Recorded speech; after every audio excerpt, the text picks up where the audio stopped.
This video taken by Uvalde Police Sergeant Daniel Coronado as he made his way inside the building. But within moments, more gunshots. Shots fired inside the building, Uvalde!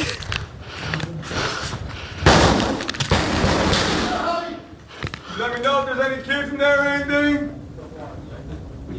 This could be peaceful. Could you tell me your name? Anything I can know, please? Moments later, a critical piece of the puzzle from the camera of Officer Mendoza. 911 dispatch gives a chilling account from a student still in the classroom. You have a child on the line. Hey, what was that? It's going to be room 12. I will need to see I think he is in the room full of victims at this moment. And yet, even with that information, 6 minutes go by without any sort of response. Officers arrive. The video obtained by CNN cuts out moments before police breach the classroom and kill the shooter at 12:51 local time. By then, many young, innocent children and their two teachers were dead.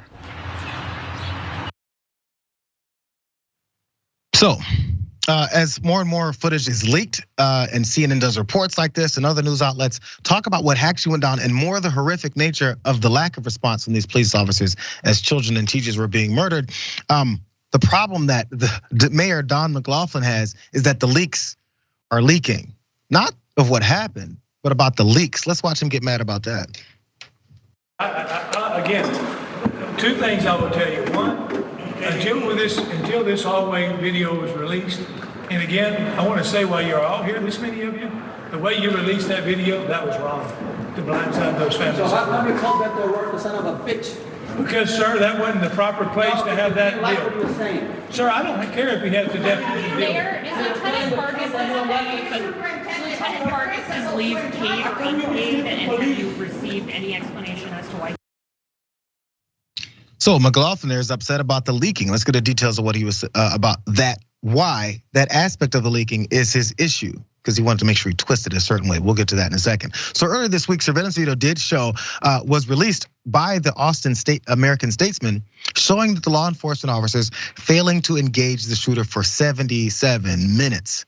Again, we know 19 children and 2 teachers were killed in that time. McLaughlin has been a vocal critic of the Statesman in releasing the video, agreeing that it needed to be released eventually for transparency, but insisting that the victims' families should have been the first to see it, and the gunman's face should have been blurred. So those were his issues with it. And fine, valid issues. You want to see the family, let the family see it and everything first. But it's been what, a couple months now.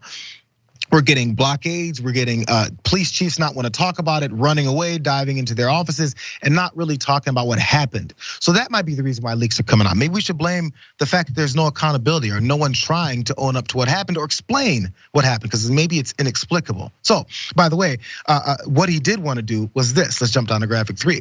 On Sunday, McLaughlin released body camera footage from city police officers deployed at the school on May 24th, showing officers being more proactive in pulling children out of the school, hoping to offer a different narrative of the law enforcement's response to that attack. Questioned by a reporter about the claims that Uvalde law enforcement tried to manipulate the narrative around the shooting, he responded that Steve McGraw, the head of the Texas Department of Public Safety, was the one who should be answering that. He said this: why don't you see Colonel McGraw and ask him? Why don't you go see the chief of staff and the governor and ask him face to face? And then ask Colonel McGraw and other DPS officer what the meeting was about. The meeting was about Colonel McGraw, is what he said. Mentioning that he had this meeting where he called the head of the Texas DPS and the state governor after that attack. So this is the thing, he wants to be able to show the decent things that those officers did for some kids that escaped the building. But he doesn't want to show what the majority of them were doing, standing in the hallway, listening to gunshots go off and begging for the kid who was shooting people to maybe put his gun down and come out, please. We're gonna see it anyway. You might as well say it the way it was happening, David. And the way it was happening is we know of at least one, and I would imagine that there were more of the victims, JR, who didn't die on the scene, but who bled out. By the time they were taken to the hospital, it was too late. And so for everybody who says, oh, well, there's nothing police could have done because those kids were killed instantly. No, if it had not been 77 minutes, if it had been a 67 minutes or 57 minutes. That's extra time to take at least one child who bled out and get them help and possibly save their life. And what should have happened in this particular case is every law enforcement official involved should have said, you know what?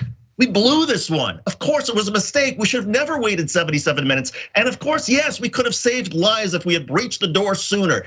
Take some responsibility, because taking responsibility, I think, is the only way that any of these families start to begin to have any sort of hope for healing. This is gonna wound them for the rest of their lives. And it's salt in the wounds every time now they think about local law enforcement. Isn't it so weird that they don't think about it that way? It's like, these are humans, these are people with their children, and this was our responsibility. It's a big responsibility. And you walk in school and you hear loud bangs and booms and you know what's going on. You know what that is?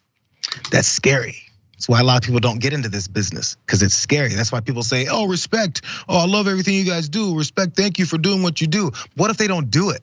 Do you still respect them for not doing what they said they're gonna do? It's their job. It's just how these things work.